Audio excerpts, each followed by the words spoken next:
안녕하십니까. 조국혁신당 대표 조국입니다. 중동 전쟁이 6주째 이어지고 있습니다. 우리 경제와 민생은 이미 적잖은 충격을 받았습니다. 원자재 부족과 불확실성 확대 등 파고가 얼마나 높아질지 걱정입니다. 정전이 돼도 상처가 회복되기까지는 시일이 걸립니다. 전쟁이 길어지면 고통은 더 커질 것입니다. 그렇기에 이번 26조 2천억 원의 규모의 추가 경정 예산은 시적절합니다. 정부는 어렵게 되살린 경기 회복의 불씨가 꺼지지 않도록 신속한 재정 지원이 필요하다라고 추경 편성 이유를 밝혔습니다. 조국혁신당은 추경 편성의 필요성을 공감하며 지지합니다. 심의 과정에서 조정은 있겠지만 빠른 통과를 위해 노력하겠습니다. 추경안 처리의 즈음에 세 가지 말씀을 드리고자 합니다. 첫째, 신속 투입과 적재적소입니다. 추경의 성패는 돈이 얼마나 빨리 현장에 도달하느냐에 달려 있습니다. 지금처럼 일부 원자재 부족과 기름값 인상에 그치지 않고 자칫 소비 절벽으로 이어질 수 있습니다. 그때는 훨씬 많은 재정을 쏟아 부어도 효과를 거둘 수 없습니다. 지금은 호미로 막지만 이후에는 가래로도 못 막을 수 있습니다. 그렇다고 눈에 보이는 곳에만 마구 뿌려서는 안 됩니다. 당장 생계 위협을 받는 취약계층과 업종, 이미 피해가 발생한 곳, 선제적 투입이 필요한 곳 등 적절한 곳에 적절한 양이 투입돼야 합니다. 둘째, 컨틴전시 플랜을 세밀하게 짜야 합니다. 경제의 대외 의존도가 높은 우리나라는 자체적 위기는 물론 외부 위기에도 취약합니다.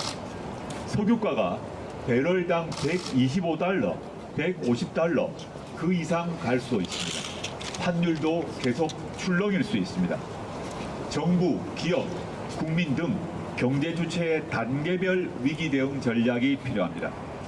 정부의 재정과 세제 정책, 기업의 부문별 대응안, 승용차 규제 실시, 물, 전기 절약 같은 국민의 행동 요령 등입니다. 에너지 소비 감축 방안도 필요합니다. 무작정 에너지 비용을 지원만 할 수 없습니다.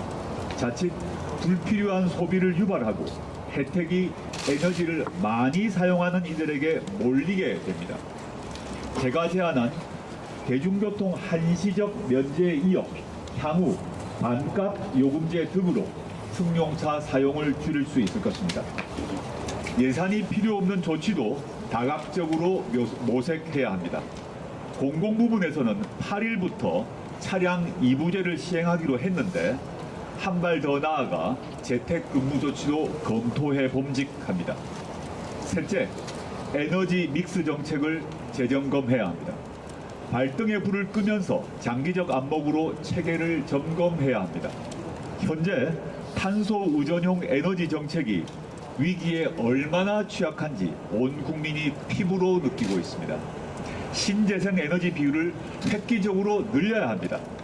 이를 위해서 신재생 에너지 사업과 ESS, 즉 에너지 저장 시스템 사업을 국가 전략 사업으로 지정할 것을 강력히 제안합니다.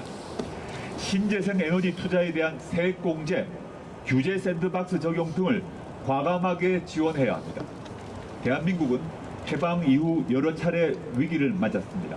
한국 전쟁과 석유 파동, IMF 외환 위기, 코로나 사태, 내란 등입니다. 그때마다 난관을 돌파하며 위기 대처 능력을 높여왔습니다. 코로나 사태 때 대한민국은 모범적 대처로 세계인의 찬탄을 받았습니다. 그 DNA 여전합니다. 이번에도 쉽지 않겠지만 대한민국은 극복할 것입니다. 위기를 다시 기회로 활용할 것이라는 확신을 갖습니다. 감사합니다.